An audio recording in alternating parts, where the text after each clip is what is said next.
This morning, I get to teach on our third core value. We've got 6 of them. We've made our way through 2 of them. And this is the quiz time. What are our first 2 core values that we have talked about so far? Do you guys know? Anybody? Can you guys help me out? You can't outgive God. And what was the other one? It was several weeks ago. Save people, serve people. We've got a ringer in the crowd this morning. Somebody that pays attention. She's my new best friend, by the way. So save people, serve people. We, being saved, we live our lives for others because the Great Commandment says that we love God with all of our heart, soul, and mind, and we love our neighbor as ourselves. That we love our neighbor as ourselves. And then last week, we got to talk about you can't outgive God. No matter how much of my life that I give, no matter how much of my money, how much of my energy, how much of my time, my passion I give to God, I can never outgive Him. Because for God so loved the world that He gave His only Son. For us, that we could have life forever with Him. I mean, that's truly important. And if we live life like we can't outgive, then we're going to outgive God. We're going to live open-handedly. And we're going to be generous people. And guess what? Generous, open-handed people who serve others are attractive. And we want to be an attractive church. We want to be, because God's message is attractive. It's very difficult, but it's a message of love. It's a message of hope. And we don't want to get in the way of that. So we want to be who Jesus is. We want to be generous and open-handed. We want to give. We want to serve. We want to love people. And this morning we're going to talk about one that I think is very detrimental to many believers' lives and in our culture. Lots of lives of people who are out there just wandering. And our third core value that we're going to go over, it's on the screen, is you can't do life alone. Raise your hand if you know somebody who's doing life alone. They're just on their own, trying to figure out on their own. Keep your hand up if sometimes you do life alone. That even though we're amongst people, we just kind of check out. And see, we're talking about core values, and here's why we're talking about core values. Because if you take a fruit, just picture an apple in my hand here, we cut it open, and the core is this innermost fleshy part of it. And at the core of it, there's what we don't eat, it's the seeds. And see, the seeds are what, the core in the seeds is what gets duplicated. See, our core values, if we can become these core values, it's going to happen. I'm going to talk about it until it happens. If and when we own these core values, see, they will become who we are. It will become our DNA. When I talk about our church and our church DNA, what I'm talking about is this, is to save people, serve people. That's what we do. And we can't outgive God, but we are going to try. We're going to live life open-handed. We're going to be a generous people. That's who we want to be. And we don't do life alone. Why? Because we weren't designed to do, I'm going to get ahead, but we weren't designed to do life alone. And the reason we talk about these core values is because we cannot duplicate, we cannot replicate what we aren't. Say that with me. I cannot replicate what I'm not. Say that with me. I cannot replicate what I'm not.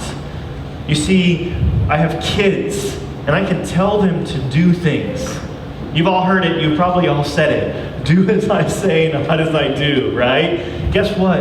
It doesn't work. It doesn't work. Because no matter how much I tell my kids to do something, they're not going to do it unless I model it. And see, we are getting these are going to be our core values because we have to own it. We have to be this. We have to become the seeds because who we are gets replicated. So when people come in here and they become part of us, it's like, I'm going to geek out right here because I like Star Trek. But it's like the Borg.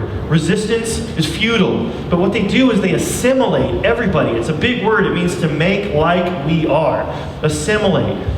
And we are supposed to be assimilators, but we don't want people to be doing life alone because it's not right. We don't want people to be greedy and stingy. We don't want people to sit around and expect to be served.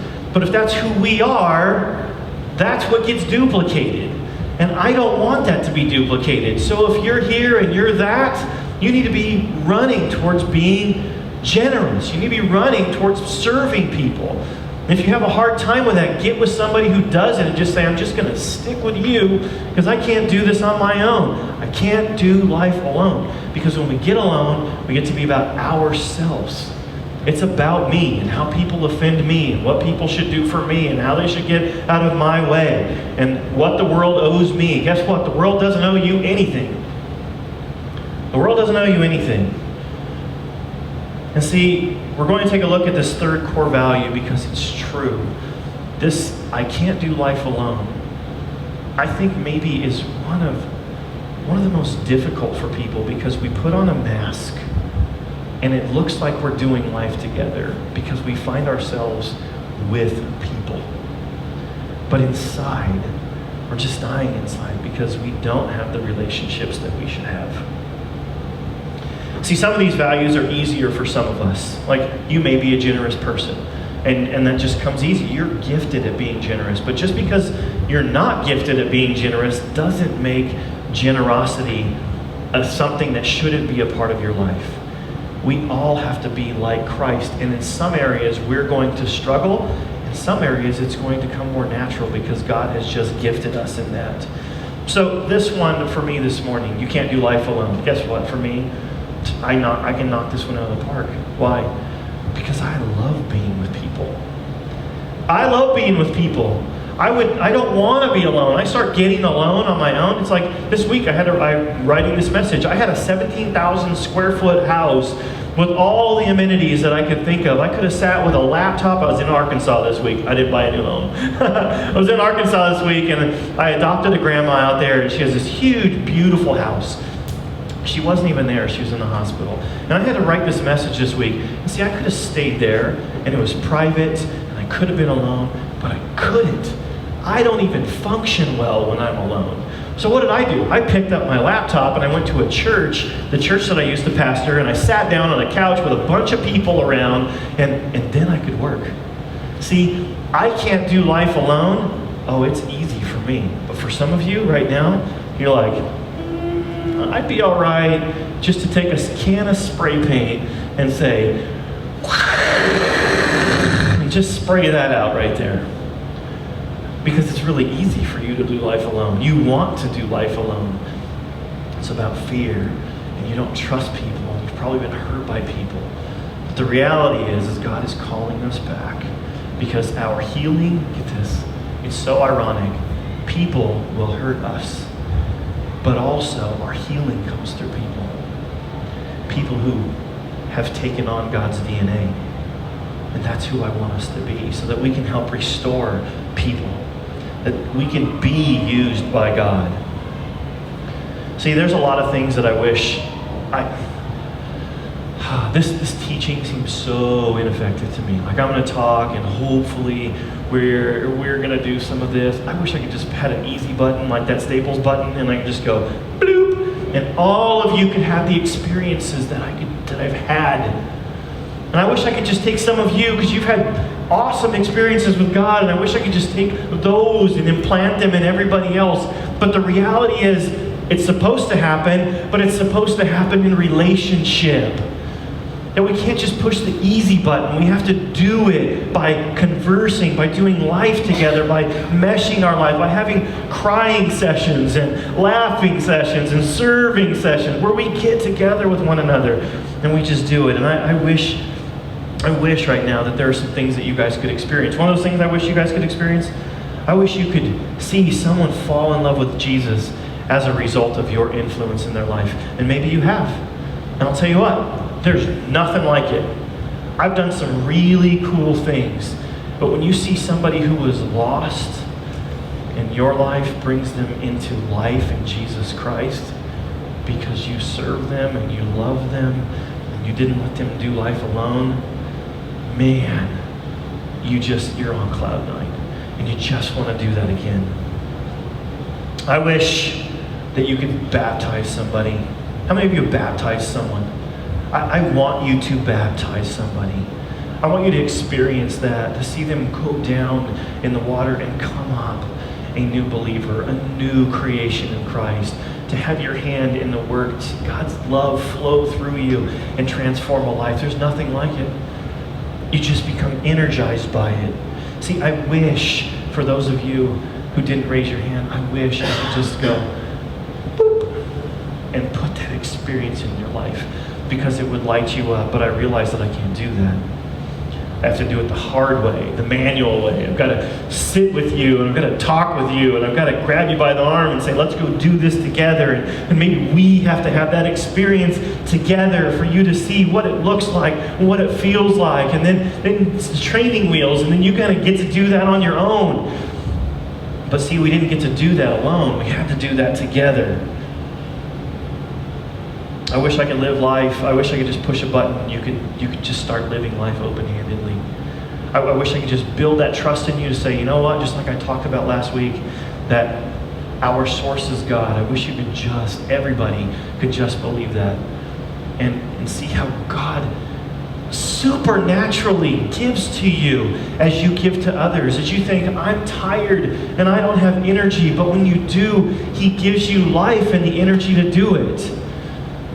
And when you don't have money and you give your last $50 and you see somehow God just gives money to you or has someone take care of you, it's incredible. And I wish you could just have that experience. I wish we could just push I wish I could just push a button and you would realize I can't do life alone. I wish that the fear of doing life with people would just go away and you just want to be with people. But I realize the Holy Spirit is going to have to do that for us. See, 2 weeks ago, I talked on Mother's Day, I talked about how we're designed by God for one another. See, it's possible in this life to be amongst people and to be so far away and so distant. I mean, just think about it. How many Facebook friends do you have? Say if you have over 100 Facebook friends, raise your hand. Just Facebook friends, raise your hand. Over 200 Facebook friends, raise your hand. If you've got over 500 Facebook friends, raise your hand. Guess what, guys? I don't have 500 friends. I don't have 500 friends. I've got 500 friends on Facebook. There are 500 people that know me, but they're not my friends. And see, we get lured into this life and thinking, oh, I'm doing life with people because I have friends on Facebook and I'm around people on Sunday and my office coworkers. How many have been at a job before and thought, these are my best friends? I love this place. And then you quit a job or one of them quits a job and goes away. Well, I never saw you again. We all graduated high school, right? How many of those high school friends do you still do life with? You still do? You have some. I don't. And honestly, my 20-year reunion is this year, and I don't even want to go to it. I'm like, everybody who I want to see, I see. All 4 of them. All 4 of them that went to high school, that graduated with me. 980-some people graduated with me in my high school year. I did life with them in classes for probably 6, 8, 10 years. But there's 4 that I do life with. There's 4 of them that I'm friends with. You see, we can be deceived into thinking we're doing life with people just because we're around people. And we can be among people, even us this morning, but we can not be. We can be among people, but not, say this word with me, together. Together. Guys, we're separate. But that's not what God's calling us into. He's calling us into doing life alone. See, not all of us naturally, like me, drift toward being together. Just if you're not uncomfortable with it, just raise your hand. If it's kind of easier just to be alone. You just want to get alone sometime. I want to be alone. It's easier, right? I don't have to deal with someone else's problems. I don't have to listen to them talk. I love listening to all of you talk. And you all love listening to each other talk. But, it's just easier. See, the gospel isn't easy. And I keep saying this and I'm going to keep drilling it in. The gospel is simple, but it's hard. It's really hard. But when we get it, it's really beautiful. See, not all of us naturally drift towards being together. Matter of fact, most of us don't. Most of us don't drift towards being together at all. And that's why we need to understand the truth that God has for us and why it's so important so that we can press into relationships, that we will be different. See, in Genesis, God said it's not good for man to be alone. It's not good for us to be alone. When people get alone and away for a long time, they become bombers. They do. They blow things up, and they're really evil toward people because they think life owes them something. And this is an interesting statistic I pulled up. The number of people living on their own in the United States and the United Kingdom has doubled over the last 3 decades to 1 in 3 people. 1 in 3 people live alone in their home. New research shows that the risk of depression measured by people taking antidepressants is almost 80% higher for those living alone compared to people living in any, say that with me, any kind of social or family group.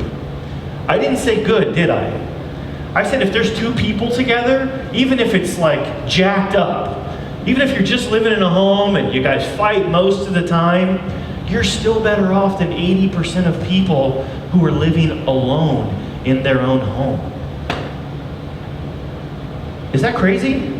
That even in broken relationships, it's better to be together and in broken relationships than it is to be alone.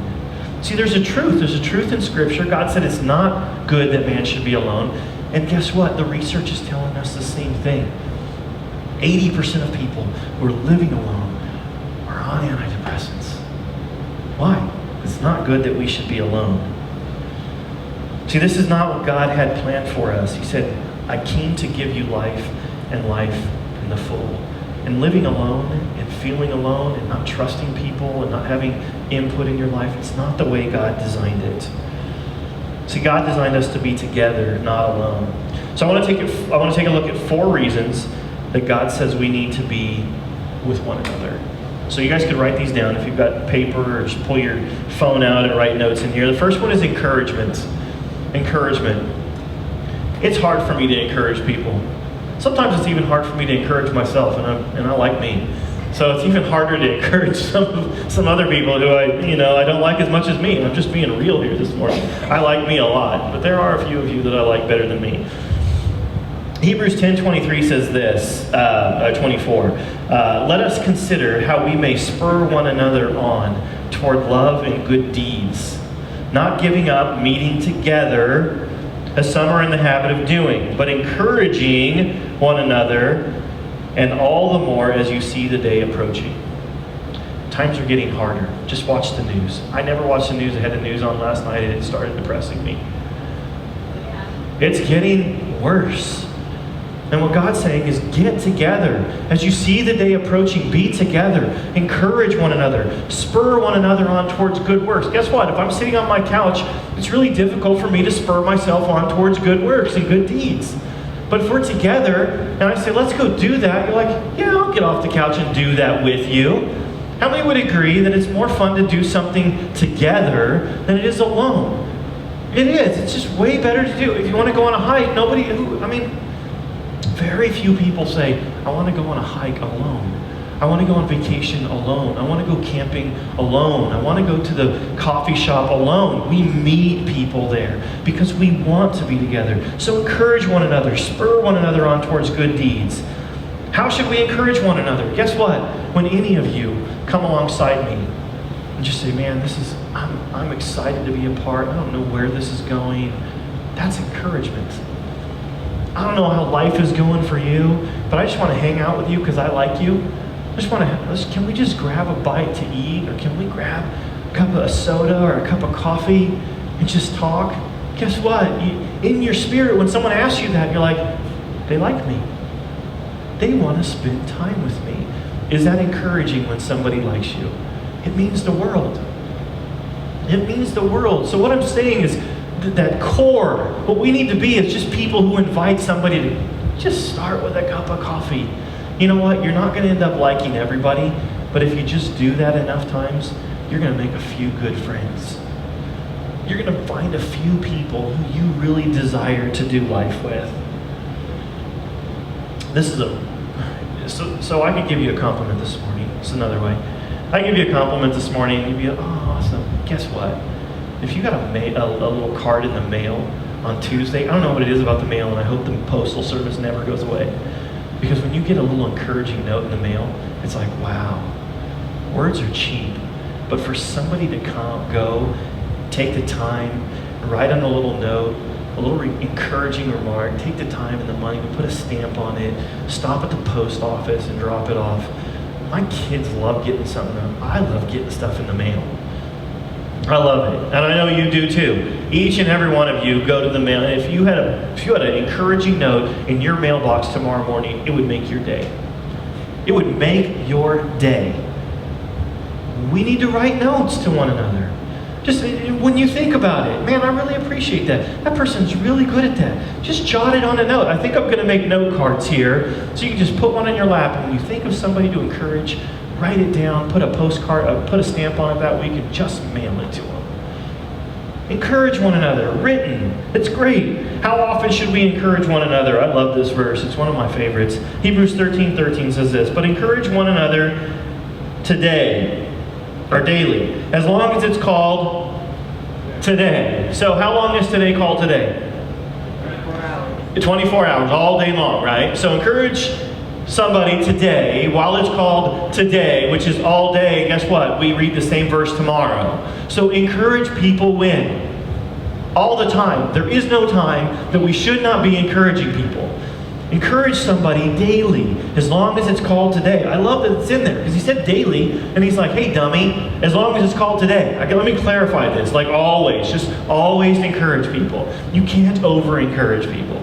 So do it today, as long as it's called today. So that none of you may be hardened by sin's deceitfulness.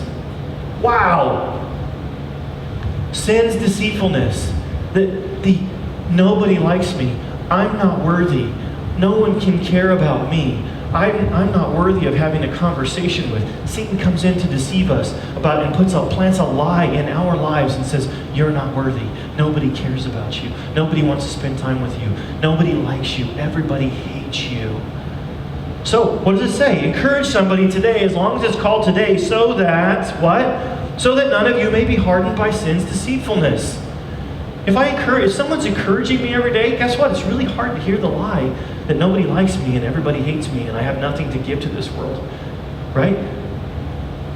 Encourage.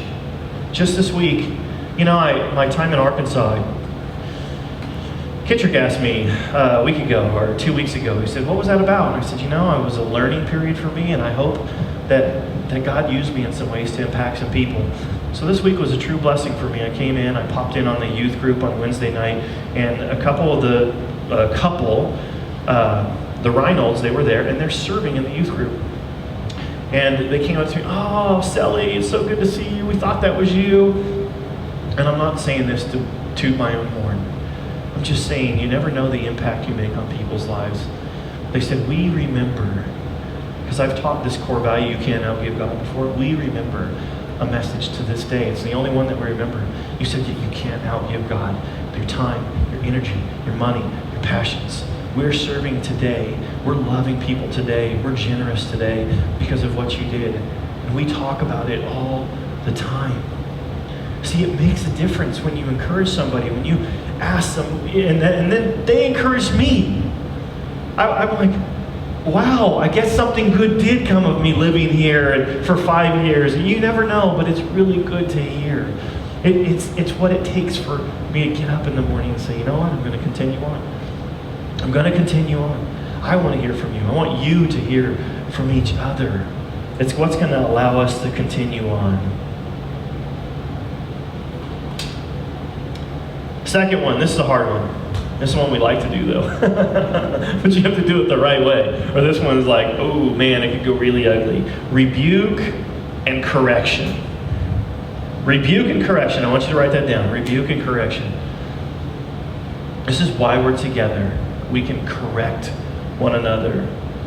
I'm driving along the freeway and Janie's in the front seat. I'm a better driver when Janie's in the front seat. Why?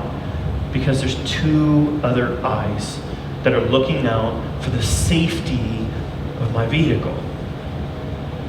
There's two other eyes looking out for the safety of my vehicle. There's two other eyes that know what can happen out there, that know there are other dangerous cars around, that if we collide into them, the safety of our lives is at risk.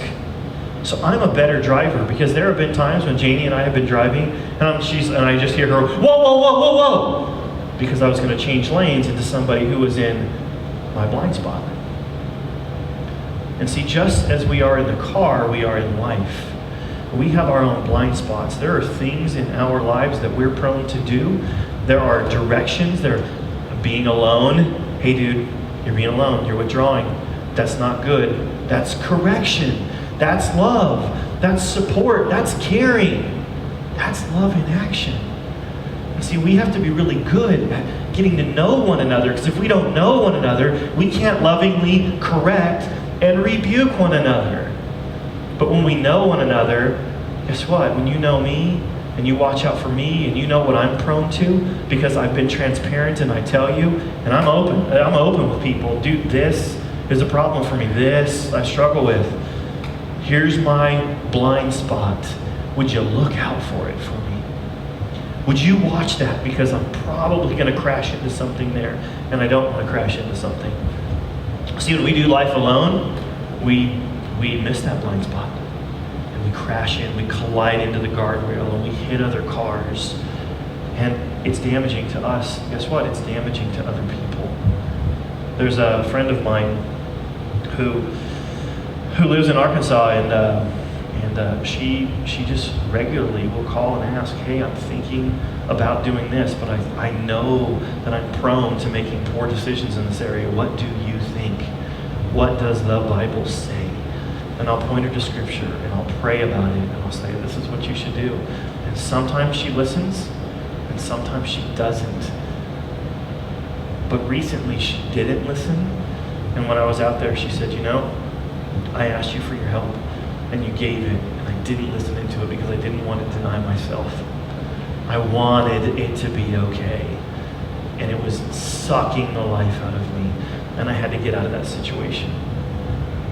And she learned, you know what, I'm going to try and listen harder next time. See, we make one another better. We are safety nets around one another. 2 eyes on your life is better than your 2 eyes, because the Bible says that your heart is deceitfully wicked. Who can know it? Oh, my heart says yeah. When your heart says yeah, it's probably a bad thing. It's probably a bad thing. Remember being in junior high or high school and says, oh, my heart just wants to be with him or her. It was probably a bad thing. Oh, my heart just wants to spend money on that because I desire that so much.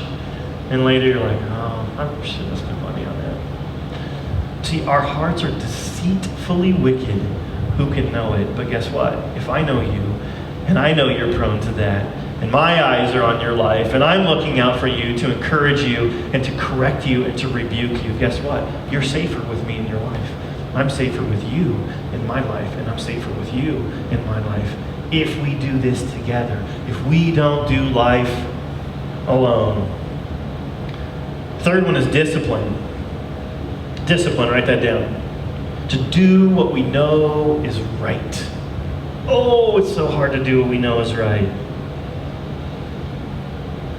I love what Paul says, because the things that I know I should do, I don't do, and the things that I shouldn't do, I do. How many of you could just find yourself there? Like, I know I shouldn't do that, but I do it all the time. I'm not disciplined enough to not do that again. That's why we need people in our lives. Matthew 18:19 and 20 says this. Again, truly I tell you that if 2 of you on earth agree about anything as they ask for, it will be done for them by my Father in heaven. For where 2 or 3 gather in my name, there I am with them. When we're together, God is with us, and God is the most disciplined one in our lives. If we're in tune with Him and others, and we have these things in our life, if we have people who will encourage us, who will correct and rebuke us, and we're being disciplined because we're doing life with people, and God is the center of that, guess what? We're pretty solid. We're in a good place. I want to duplicate that. That's DNA I want to replicate in lives. And when we begin replicating that, this church is going to be so beautiful.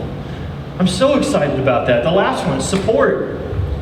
We can't do it all alone. How many are old enough to figure it out that if you want to do something, you just can't do it alone? It's harder alone. I'm not gifted at everything. I'm really not. There are things that I'm just terrible at. And I have people around me who are really good at them. Really good at them. See, we're made to be together. It's not good that man should be alone. Ecclesiastes 4:9-12 says this, 2 are better than 1, because they have a good return for their labor. We do better together. If either of them falls down, one can help the other up. But pity anyone who falls and has no one to help them up. Also, if 2 lie down together, they will keep warm. But how can one keep warm alone? Though one may be overpowered, 2 can defend themselves. A cord of 3 strands is not quickly broken. A cord of 3 strands is not quickly broken. Do you know why we have rope? Do you know why there's rope and we don't tie things together with string? Because, I want you to take this. Rope is made by strings being twisted, and a string has its own strength, but when it's twisted, it becomes stronger. And then when you twist another one with it, and another one with it, and it becomes a cord, it's way over 3 times stronger than the 3 strings that were involved in the first place. And just like our lives, as we are being wrung out like a towel together, and then we're being twisted together and wrapped amongst one another, that we become strong together. We keep each other warm. We can defend each other's back. Because guess what? My back's vulnerable. My backside's vulnerable. Your backside is vulnerable. That's why when there's a small group, a small unit of soldiers, and there's a large army around them, and they have them surrounded, which the world has us surrounded, they fight back to back. If there's 3 of them, arm to arm. If there's a few more of them, elbow to elbow, because my back can't get flanked if I trust and love the buddy who's behind me. And they're looking out for my back. See, we're strong together. We're weak alone. We're so strong together, but we're so weak alone. It's so important for us to get this and to live it. See, look back on times in your life when you've made poor decisions and you didn't ask for input because you knew it wouldn't go your way. You ever done that? Just look back on your life. What if, let me ask this, what if somebody was there and you discussed that with them and they said, Darlene, I don't think that's a good idea. And let's say you were in a relationship with them because you know they love you and they encourage you, and you say, you know what? I don't know if you're right, but I'm going to trust you on this one. Because even though I don't see what you see, your eyes are pointing to my weak side. Your eyes are pointing to my blind spot. See, I trust my wife. I love my wife. I know my wife has my safety and our children's safety in mind. So when she goes, whoa, whoa, whoa, whoa, whoa, and I'm driving the car, I'm straightening out, pumping the brakes, not changing lanes. Why? Not because it's something that I perceived. I have no clue. My trust rests in her. I know she's got my best interest at heart. I know she's about our safety and our well-being. And when you have a friend like that, you're better. And we have multiple friends like that who know us, who we're transparent with, we are better. When you had somebody in your life and you were doing something together, did you work harder? See, when we work together, we work harder.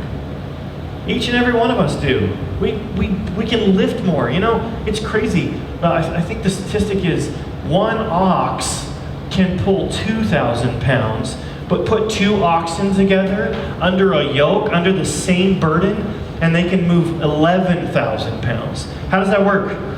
2,000 and 2,000 is 4,000. Put 2 of them together, put a yoke on them, they pull 11,000 pounds. How does that work? Because we're designed to not do life alone. We're designed to pull more, because when they're pulling, I'm giving it my best, and he's giving it his best, and you're giving it your best, and she's giving it her best.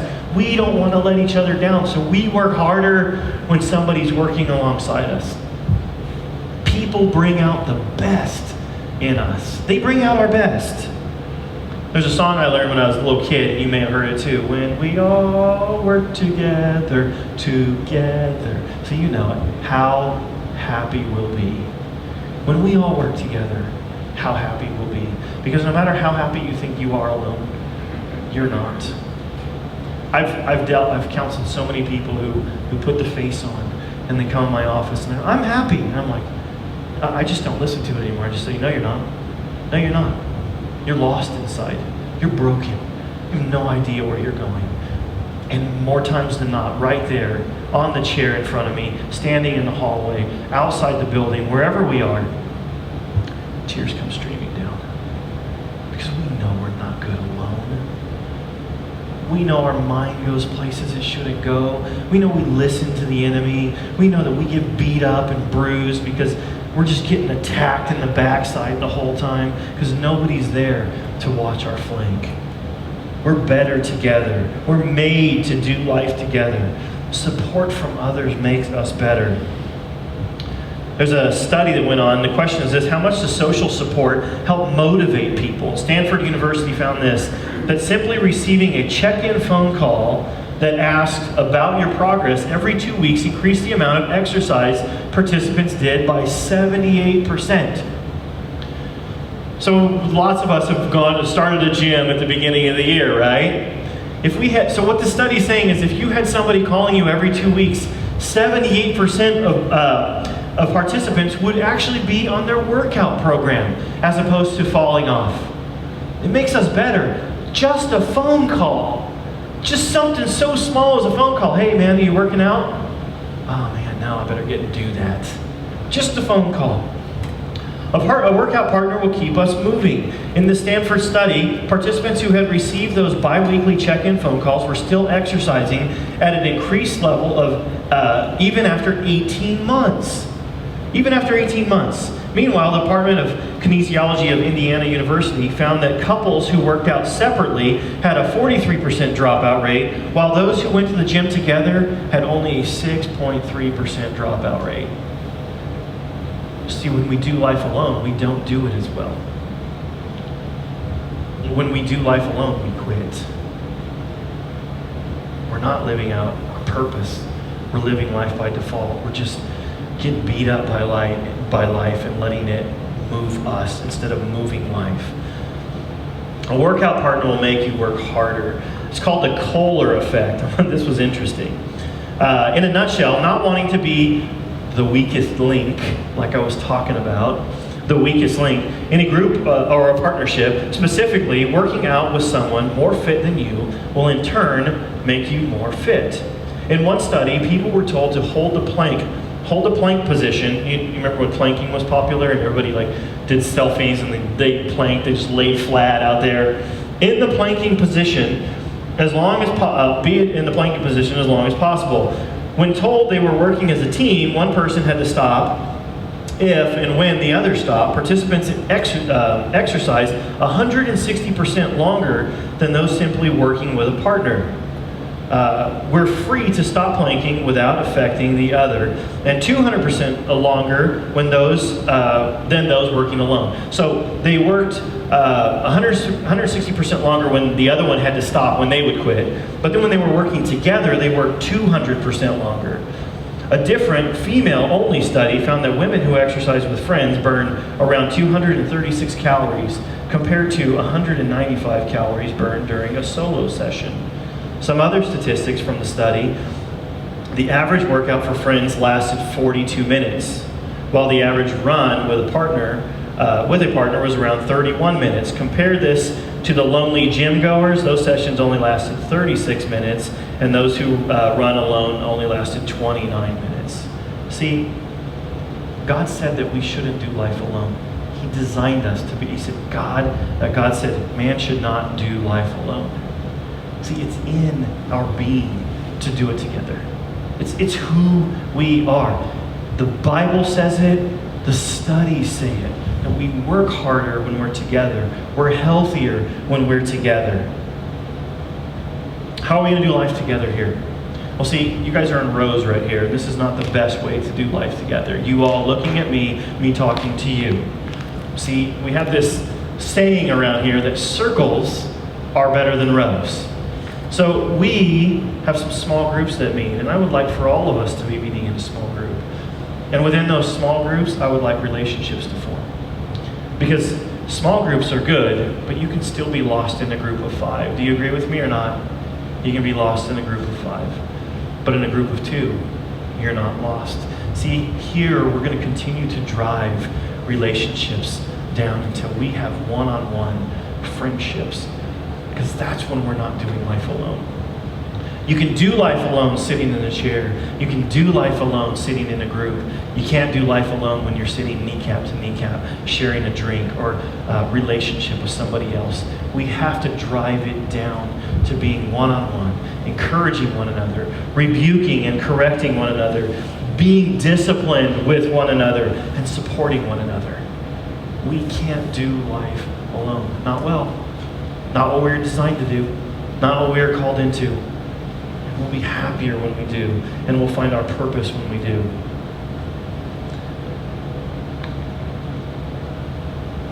You all, you may not believe this, you all have something phenomenal to give. I'm going to say it again.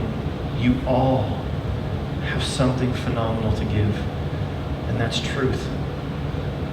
The reason that God made you different, we've all asked it, God, why'd you make me this way and not like, and a name just came in your mind.